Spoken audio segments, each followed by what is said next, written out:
예, 반갑습니다. 응용생명 또 빅데이터 융복합 심포지엄에 초대해 주셔서 대단히 감사합니다. 제가 오늘 말씀드릴 내용은 메타볼라이트 파밍, 소위 이야기하는 대사체 농업입니다. 그래서 구체적으로는 식물성 에스트로겐이 고함유되어 있는 콩잎, 그 다음에 소야 사포닌이 고함유되어 있는 콩뿌리를 생산하는 기술에 대해서 말씀을 드리겠습니다. 식이약 생물 소재는 국가적으로 대단히 중요합니다. 특히 농생명 분야에서는 더 중요합니다. 그래서 국가에서도 많은 R&D를 그것도 지속적으로 지금 한 20년째 이렇게 투자를 하고 있습니다. 투자를 하고 있는데 그 성과는 아직까지 한계가 있습니다. 지금 개발되어 있는 식이약 소재를 다 합해도 홍삼 단일 품목을 매출액 규모로 넘어서지를 못합니다. 그래서 개발된 소재들을 보면은 지금 1등이 당기 혼합 추출물, 2등이 헛개나무 이런 수준 같으면은 사실은 20년간 연구 안 해도 이 정도 수준은 나와야 됩니다. 그래서 우리 여기에 있는 식이약 생물 소재 생산 연구는 우리나라는 동물 실험, 그다음에 생리 활성 실험 쪽으로 세포 생물학적인 실험 쪽으로 너무 많이 이렇게 오리엔테이션 되어 있다. 그렇게 그 수준들은 생물학적 기능을 규명하는 수준은 거의 세계 수준입니다. 그럼에도 불구하고 옳은 생물 소재는 거의 없다. 그래서 소위 이야기하는 원천 생물 소재, 원천 생물 소재라고 하는 것은 돈 되는 생물 소재지요. 어떤 소재가 돈이 되느냐 하면은 활성 대사체 함량이 높아야 됩니다. 그 다음에 돈이 되려고 하면은 표준화가 용해야 됩니다. 항상 비슷한 농도를 가지고 있어야 되고, 그 다음에 바이오매스 확보가 용해야 됩니다. 바이오매스가 얻기가 너무 힘들면 안 돼요. 그 다음에 아무리 좋은 기술이라 하더라도 독점권이 확보가 안 되면은 돈을 만들 수가 없죠. 그래서 독점권이 확보가 돼야 된다. 이 네 개를 만족하는 소재가 없다, 이런 이야기입니다. 그래서 그러면은 그냥 이상적으로 생각할 때 어떤 소재가 가능하느냐? 우리가 먹는 작물은 이미 바이오매스 확보가 용이하고 안에 모든 식물체가 그렇지만은 생리 활성 물질이 다 들어있습니다. 들어있고, 그 다음에 먹을 수 있고. 그럼 왜 안 되느냐? 한계는 활성 지표 물질의 함량이 낮다는 거죠. 그래서 이 활성 지표 함량을 높일 수 있으면 이 작물을 고부가 생물 소재로 전환할 수 있죠. 이 대단한 기술 아닙니까? 그래서 어떻게 해서 이렇게 만들 수 있느냐? 그래서 저희들이 생각할 때 이와 같은 식물체가 가지고 있는, 작물이 가지고 있는 생리 활성 물질의 함량을 높이기 위해 가지고 수십 년 전부터 분자 육종을 하고 있습니다. 그렇지만은 분자 육종이 가장 타당한 방법이긴 하지만은 시간이 너무 많이 걸립니다. 지금 콩에 들어있는 식물성 에스트로겐의 함량을 높이는 연구를 한 3, 40년 했지만 실제로 함량 증가는 20% 이상 증가하지는 못했습니다. 또 다른 대안은 GM 작물인데, GM 작물은 성과를 떠나서 지금 현재 안정성에 문제가 있다. 그러면은 무슨 길이 있느냐? 이 두 길에 갇혀 있으면 아무 기술이 없다는 거죠. 그래서 제가 말씀드리는 거는 그 대안으로 대사체 농업이 될 수가 있다. 메타볼라이트 파밍. 그 대사체라 하는 게 뭐냐? 사전적인 의미로는 생리 활성을 가지고 있는 저분자 화합물이다. 저분자 2차 대사산물입니다. 그래서 우리가 어떻게 해서 농업을 칼티베이션 하는 과정에 어떤 처리를 해서 활성물질을 높이는 기술입니다. 그래서 요 대사체 농업 관련해서는 요 워딩 자체도 우리 실험실에서 제일 먼저 했고, 또 이 대사체 농업에 관해서는 적어도 우리나라에서는 몇 연구소에서도 많은 관심을 가지고 있습니다. 그래서 그 관련해서 말씀을 드리겠습니다. 그래서 그럼 대사체 농업이라 하는 게 뭐냐? 다양하게 접근할 수가 있습니다. 생육 시기, 활성, 이 2차 대사 산물은 생육 시기에 따라서 활성 물질의 함량이 막 변화가 일어나기 때문에, 적당한 생물 시기의 거를 어떤 고함량이 있는 생물 시기를 가지고 와서 생물 소재로 쓸 수가 있고, 또한 이 어떤 바이오틱 그 스트레스를 갖다가 식물체에 줘서 또 식물체가 대사체의 변화가 일어날 수, 이런 부분들도 있습니다. 이런 부분들은 이 클래식한 부분들이죠.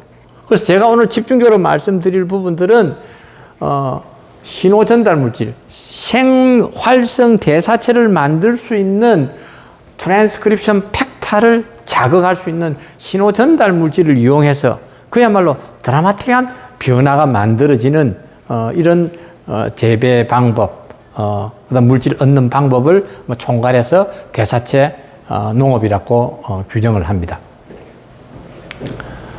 그래서 저는 요 앞부분은 한 10년 전에 제가 대사체 농업을 하기 전에 생육 시기를 가지고 좋은 소재를 만들, 이것보다는 훨씬 더 하이 개념입니다만은 제가 어떤 연구를 했느냐 하면 콩잎에서 활성 대사체를 쭉 분리를 합니다. 분리를 하는데 지금 여기 18개, 30몇 개, 콩잎에서 활성 대사체를 38개를 이야기를 하면은 아마 콩잎에서는 세계에서 우리 실험실이 제일 많이 분리를 했다. 또 다른 하나는 이와 같은 우리 실험실에서 가장 많은 콩잎 관련된 거는 케미칼 라이브러리를 가지고 있다. 이렇게 자신 있게 이야기를 할 수가 있습니다. 그래서 저희들은 제가 이 천년물을 한 25년, 30년 정도 했지만은 활성 물질의 어떤 그 함량 자체가 낮기 때문에 이 정상적인 이 천년물 방법은 생물 소재로 접근한다 하는 것이 정말 어렵다. 그래서 이거를 무슨 생육 시기를 가지고 좀 해보면 안 되겠나 싶어서 제가 한 10년 전에 한 파트를 한 1000평 얻어가지고 생육 시기별로 콩잎을 참나 분석을 해봅니다. 분석을 하니 뜻하지 않게 이 시기 자체가 R3 시기 하면은 꽃이 피는 시기입니다. R3부터 해서 R7 하면은 거의 노란 콩잎이 되는 할 때 이와 같이 대사체 함량이 드라마틱하게 변하더라. 그래서 내가 이 영역의 거를 가지고 생물 소재로 쓰면 안 되겠느냐. 그래서 이와 같은 거를 비전을 제시해서 제가 사실은 이 관련해서 논문도 많이 냈고 연구비도 많이 확보를 했습니다.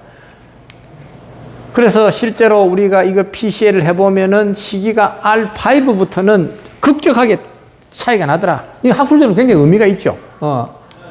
그래서 특히 이 R7 시기로 가니까 테로카판 계열 화물들이 굉장히 많이 이렇게 축적이 되고, 이 보시면은 테로카판 화합물이 시기에 따라 쭉 축적이 됩니다. 그래서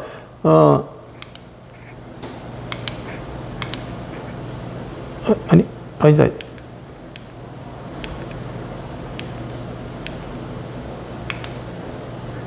그래서 이거 죄송합니다. 저 테로카판 계열 화합물이 많이 축적이 되는데, 저는 이걸 가지고 실제로는 기술 이전하고 돈을 못 만들었지만은 이 제 연구의 힌트를 얻어가지고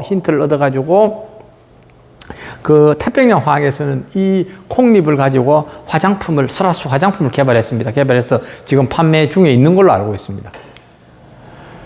그래서 요 생육 시기별로 해서 저희들이 사실은 많은 성과들을 만들고 많은 활성들을 만들었습니다. 그렇지만은 식이학 소재로 가는 데는 실패를 했습니다. 실패를 했고, 요거는 저희들이 그 새싹보리를 생육 시기별로 이렇게 보니까 생육 시기에 따라서 어떤 폴리코사놀을 하는 굉장히 중요한 새싹보리의 활성대사체가 쭉 늘어나다가 한 15일 이후에는 화물이 확 줄어들더라. 그래서 만약에 폴리코사놀을 대상으로 하면은 이 시기에 새싹보리를 가지고 와야 실제로 생육 활성이 있다. 그래서 저희들이 이 논문을 처음에 첫 출판할 때, 이 논문도 상당히 상위 한 5% 정도 상당히 괜찮은 논문입니다. 이 논문을 처음 출판할 때는 새싹보리의 시장이 15억이 되지 않았습니다. 그렇지만은 이거를 이 연구를 기활해서 많은 분들이 이 관련해서 생리 활성 보고 이 시기별로 여러 가지 농도들을 보고 여러 가지 연구를 해서 지금은 새싹보리 시장이 제가 알고 있기로는 한 5, 600억 되는 걸로 알고 있습니다. 그래서 이와 같이 기초 연구가 상당히 산업화하는 데는 상당히 중요하다 하는 걸 말씀을 드립니다. 그래서 요 두 가지는 좀 소극적인 대사체 농업이라고 이야기를 드릴 수가 있습니다. 그래서 요거는 이제 새싹 보리가 시기에 따라서 활성, 폴리코사놀이 많아지면은 에너지 관련되어 있는 여러 가지 변화들이 일어나는데 거기에 대한, 굉장히, 괜찮은 효능에 대한 이야기입니다.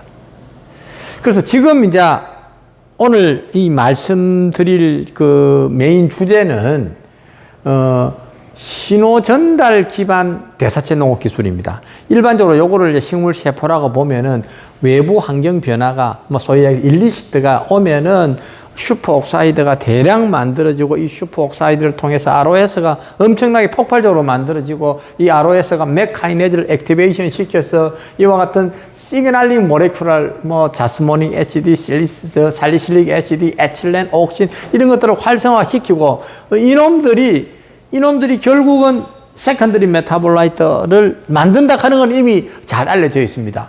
그렇지만은 이거를 여기에서 어택을 해서 식물이 돌아가서 이까지 올라오는데 제가 그냥 힘 다 빠져 뿌는 거죠. 변화는 있지만 작은 변화가 있는 거죠. 그래서 저희들이 생각할 때는 그러지 말고 이 시그널링 모레큘러를 바로 식물에 처리를 해보자. 그럼 식물에 처리하려 그러면은 여기에 살리실릭 애시드, 자스모닉 애시드 이런 옥신 이런 것들이 있지만은 이런 화합물들은 지금 그 수용액을 얻기가 쉽지가 않고 이게 기공으로 들어가서 식물 세포에 전달된다 하는 것도 사실은 불확실합니다. 쉽지가 않습니다. 그래서 우선 저희들이 가장 간단한 것 중에 에틸렌을 이건 기공으로 어택을 할 수 있으니 에틸렌을 이용해서 대사체 농업을 저희들이 처음 이제 시작을 했습니다. 그래서 이 결과는 이건 일반 콩잎입니다. 콩잎이 다른 식물체에 비해서 잎의 어떤 바이오매스 얻기는 그래서 좀 괜찮은 식물체입니다. 그래서 이거를 일반 콩잎에는 보시는 바와 같이 이 붉게 되어 있는 것들이 식물성 에스트로겐인데 거의 없습니다. 없는데 이 파바통 콩잎에서는 이와 같이 화합물이 엄청 생겨나죠. 엄청 생겨나는데 이거를 좀 더 구체적으로 말씀을 드리면은, 이거를, 식물을 이제 재배를 한 거를 이와 같은, 스마트 챔버로 가져와서 여기에다가 여기 에틸렌을 처리를 하면은 이와 같은 변화들이 일어나죠. 일어난 것들을 저희들이 이와 같은 일련의 대사체 분석을 토프맷으로 하면은 보시는 바와 같이 요거는 일반 콩잎입니다. 요거는 처리한 콩잎입니다. 보시는 바와 같이 14번 화합물, 11번, 2번 화합물들은 엄청나게 증가합니다. 요거는 이제 크로모포아가 있는 UV-HPLC로 하면 확연하게 알 수 있는데 요거는 매스로 했기 때문에 모든 대사체가 다 디텍션 되기 때문에 그렇습니다. 여기서 이와 같은 것들을 이 분석을 하면은 처리한 놈하고 안 한 놈하고는 확실하게 이렇게 갈라지고 그래서 이것들을 좀 더 구체적으로 보시면은 요거는 처리 전이고 처리 후 일어났던 화합물들이 푸른색에 확연하게 구별이 싹 일어납니다. 요거를 흰맵하고 그다음에 박스 플러스로 보면은 제네스테인 같은 경우에는 한 120배 보시는 바가 120배 정도 증가가 되고 그다음에 다이드제인 같은 경우는 한 180배 정도 증가가 되죠. 증가가 되면은 여기에 나오는 그럼 픽은 왜 4개냐 하면 요거는 안에 있는 배당체들이 있어 그렇습니다. 배당체는 물을 넣어 끓여 보면은 전부 다 이 2개 화합물로 이렇게 모이게 됩니다. 자,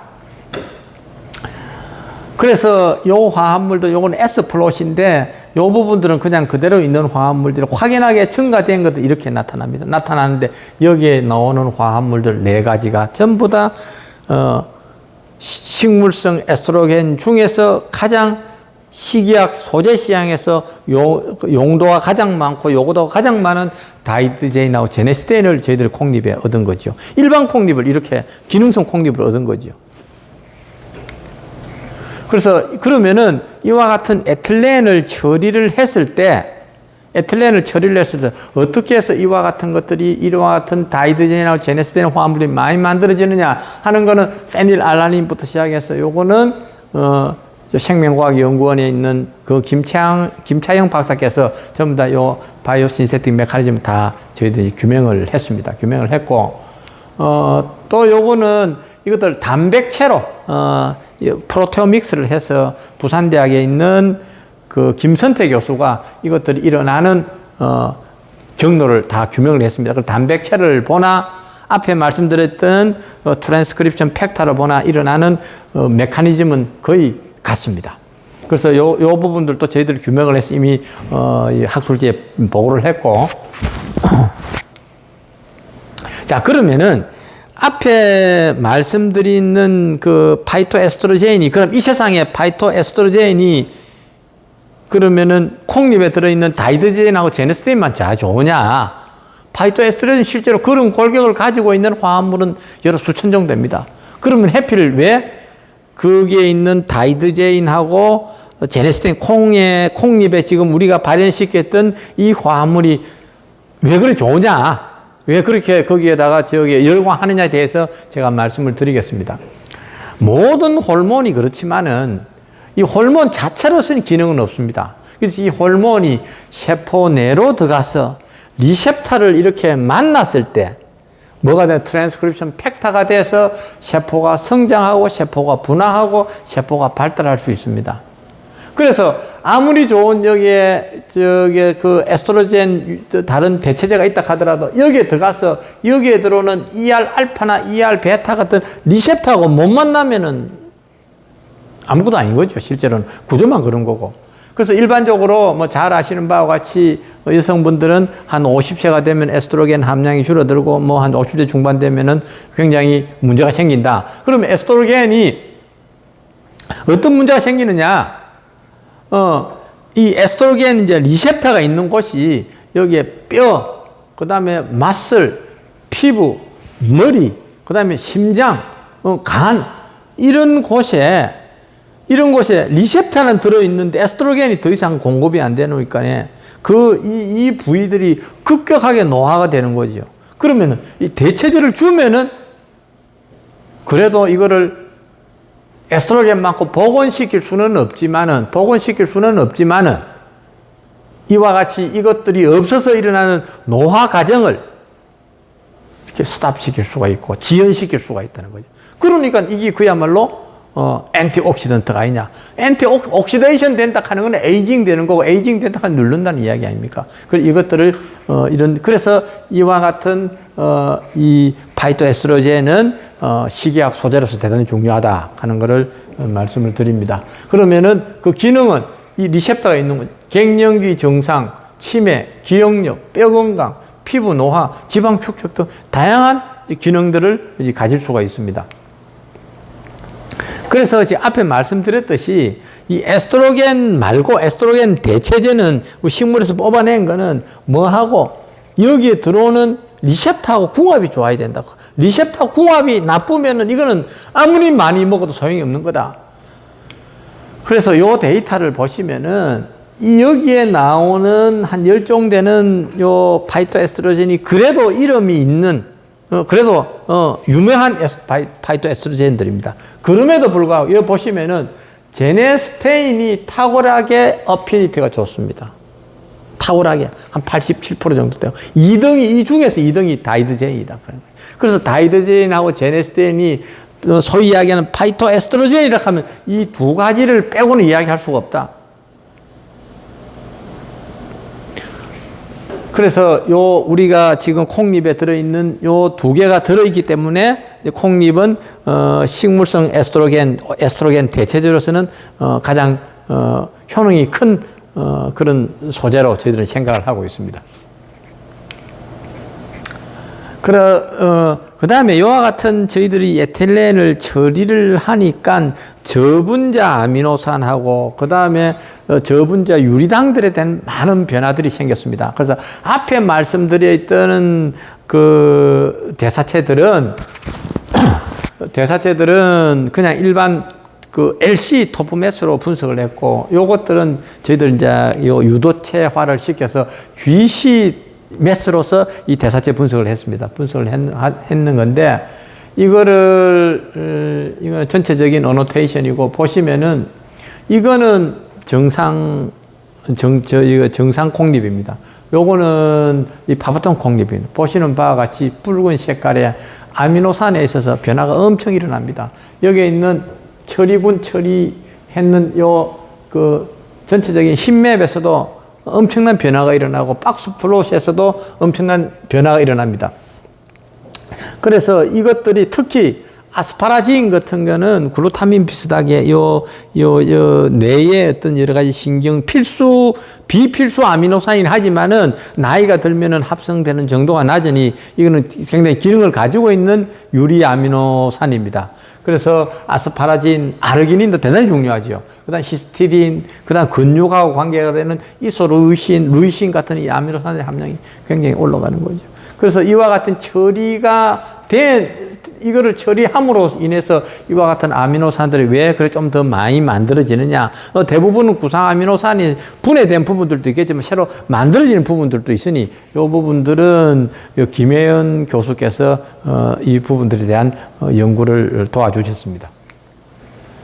그래서 전체적인 데이터들은 비필수 아미노산 한 7배, 그 필수 아미노산 5배 정도 올라간다. 그래서 앞에 나왔던 같은 콩잎이니 앞에 나왔던 식물성 에스트로겐하고 요 유리아미노산하고 합해져서 어떤 시너지 효과들을 기대할 수가 있다.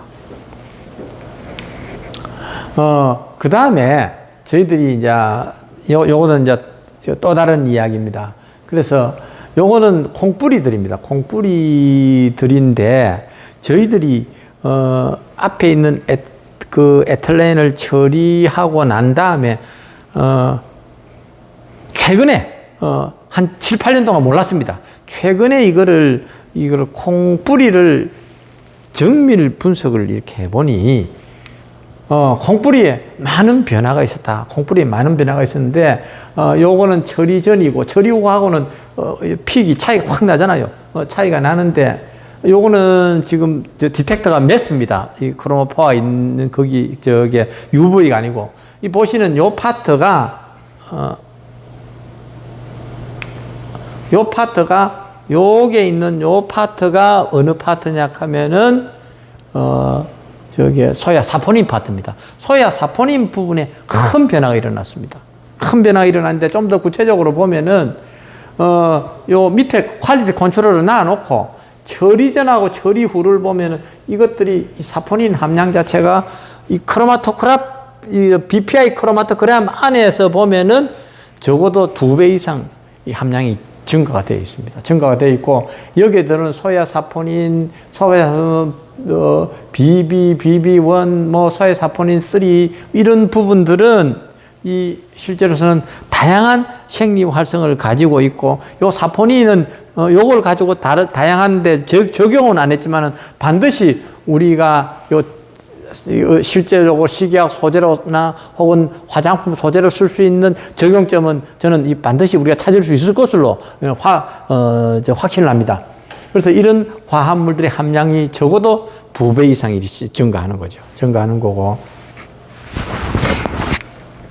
그래서 이거는 소야 사포닌은 이 정량 분석하는 것이 좀 어렵습니다. 어렵고. 그래서 일반 우리가 이거를 비색법으로 토탈 사포닌을 분석하면은 엄청난 격차 2배 이상의 함량 변화가 일어난다 하는 걸 저희들이 알 수가 있고. 그래서 이 부분들에 대해서는 점점 저희들이 현재 추적 연구 중에 있습니다. 그래서 이 콩뿌리에 들어있는 사포닌을 보시면은 처리 전, 처리 후는 확연하게 차이가 나고 이와 같은 이 복스 플롯을 보더라도 소야 사포닌 함량이 증가된 것을 알 수가 있습니다. 그래서 그 다음에 콩뿌리에 되어 있는 S 플러스를 그래도 S 플러스 앞에 있었던 다이드젠 함량만 늘어나는 것이 아니고 이와 같은 요 부분에 있는 요게 있는 이 오노테이션 다 안 해서 그렇지 요게 있는 요 부위에 있는 부분들은 전부 다 사포닌 함량이 올라가더라.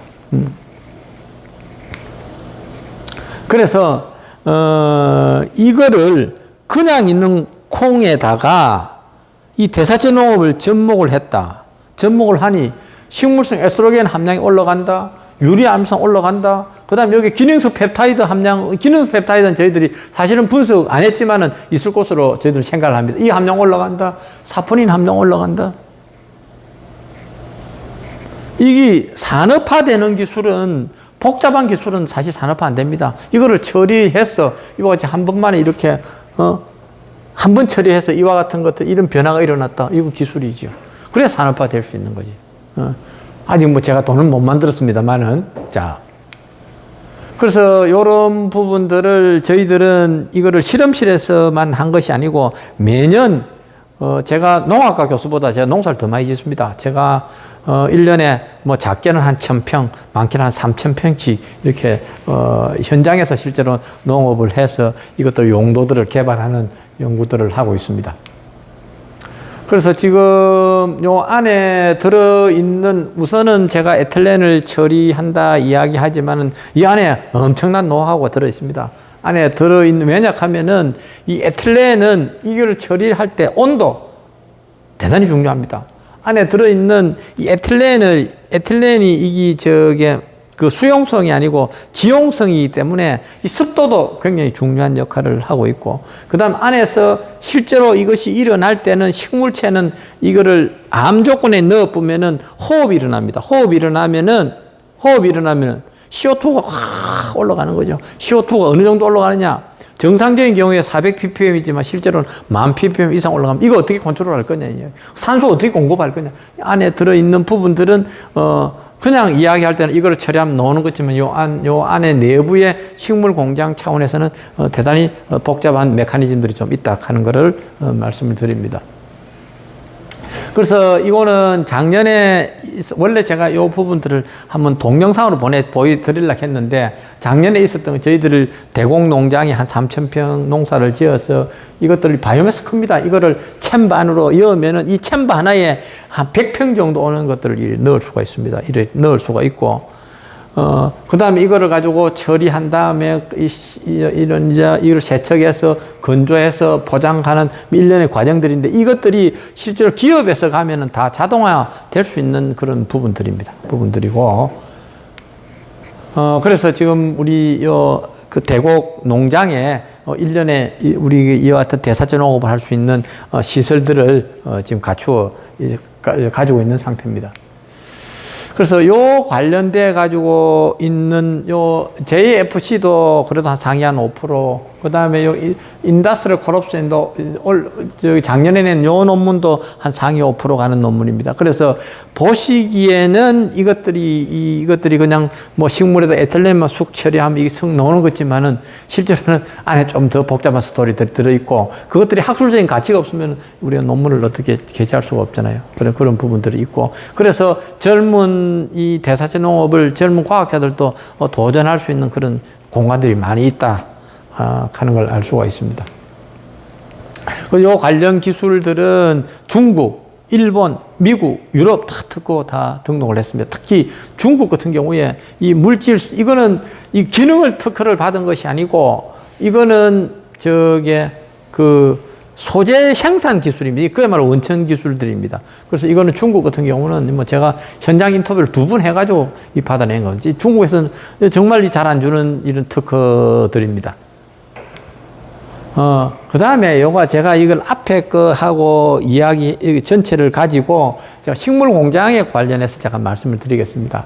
뭐 식물 공장 관련해서는 뭐 많은 분들이 저보다 더 많은 지식이 있지만은 확실한 거는 식물 공장이라 하는 거는 인공광을 써야 되고, 인공광을 쓰면은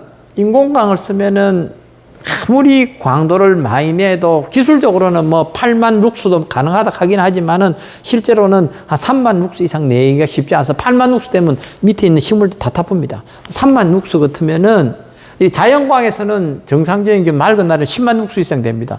그러면은 식물체가 가지고 있는 식물체의 광 포화점이 양지 식물 같은 경우는 광 포화점이 어디냐? 한 5만 룩스는 돼야 되는 거죠.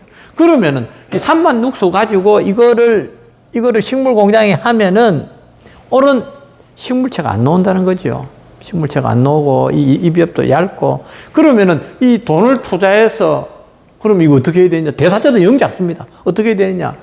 이 식물 공장에다가 대사체 농업 기술을 접목을 하면은 앞에 말씀드린 저희들 스마트 챔버가 이거는 고기능 소재로 가는 거니 이거하고 같이 연결시키면은 그야말은 고부가 물질로 갈 수가 있죠. 소재 생산이 가능하다.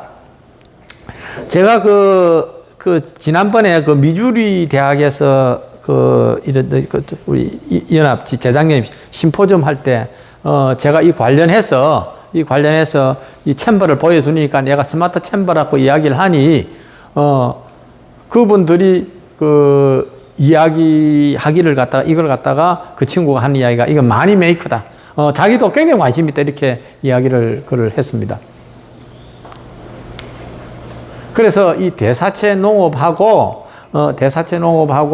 이 식물 공장하고 이렇게 하면은 고부가 생물 소재를 생산할 수 있지 않을까.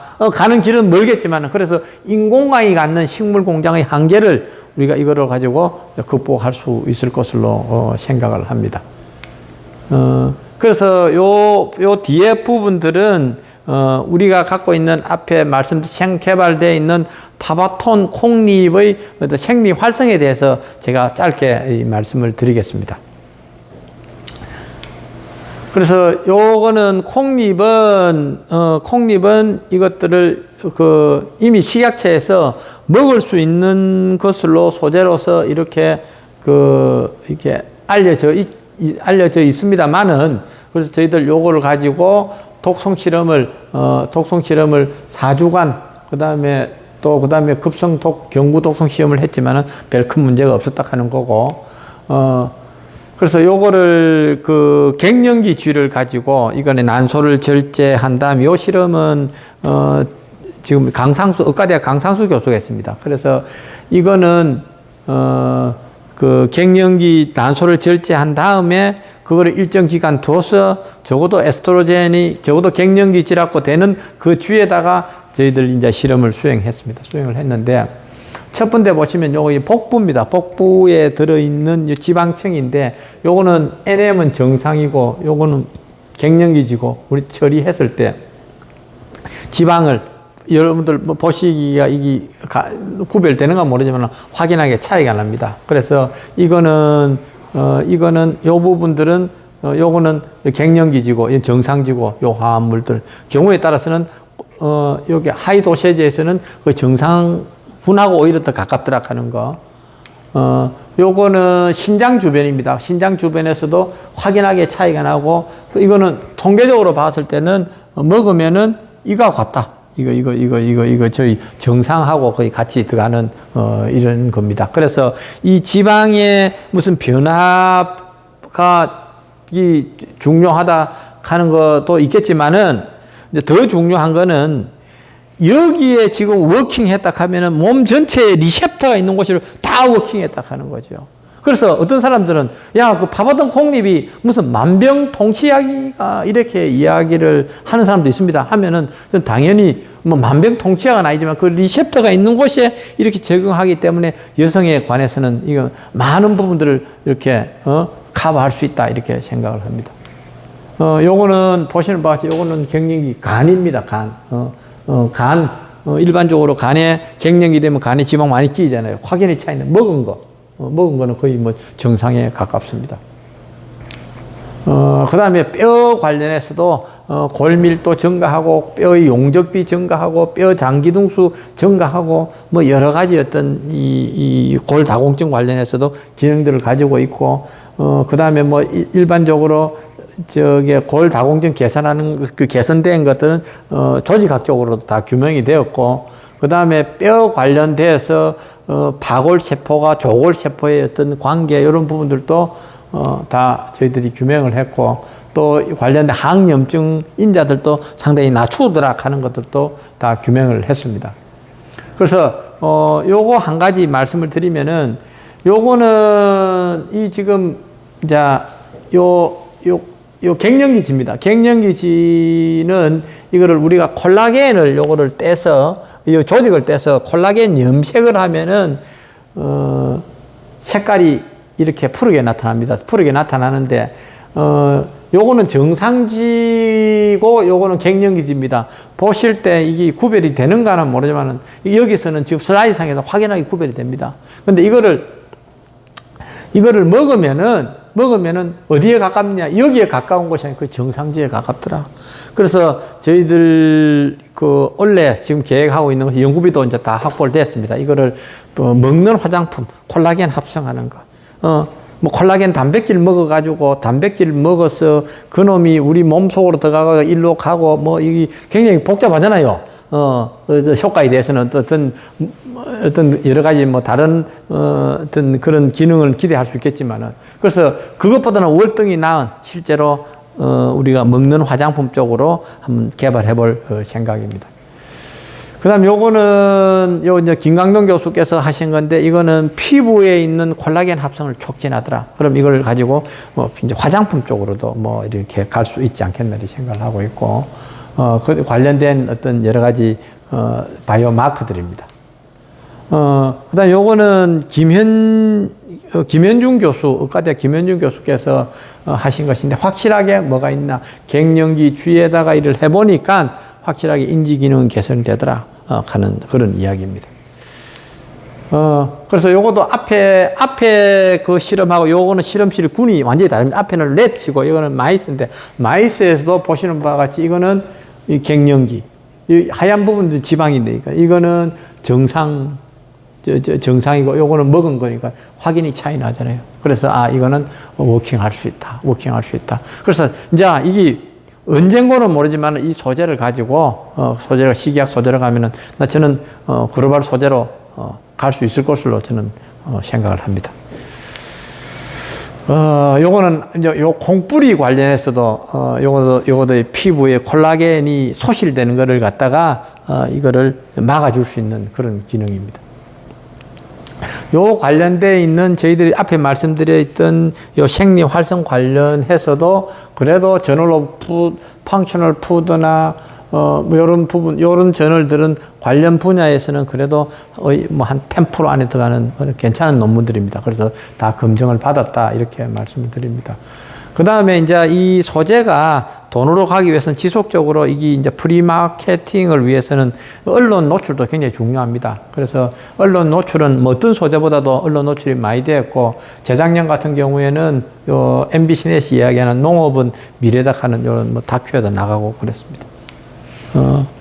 그래서 앞으로 뭐 이런 분야 쪽으로 이제 저희들이 활용을 하려고 하고, 그래서 이 대사체 농업은 이 천연물 하는 사람이 하는 그런 부분, 할 수 있는 부분들은 너무너무 작습니다. 그래서 이 대사체 농업은 처음에 변화가 일어나는 건 화학 쪽에서 발견을 하겠지만, 이거를 식물 공장으로 가서 기계 시스템대로 어떻게 할 거냐. 그래도 하나의 큰 영역들이고, 만들어지면은 학술적으로 생명과학적으로 어떻게 이 화합물들이 많이 만들어졌냐, 이 부분들도 굉장히 중요한 파트고, 이 생명과학하고 화학하고는 사실은 많이 이 차이가 난 영역의 차이 큽니다. 그 다음에 여기에 만든 소재들을 생리 활성들을 갖다가 파트별로 전부 다 규명을 해야 되고, 그 다음에 만들어져 있는 것들을 미생물과 적용해서 안에 용도를 더 올려가야 되고, 그래서 이런 부분들을 볼 때 이 대사체 녹음은 그야말로 어떤 융합 연구가 절실히 필요한 그런 부분으로 생각을 합니다.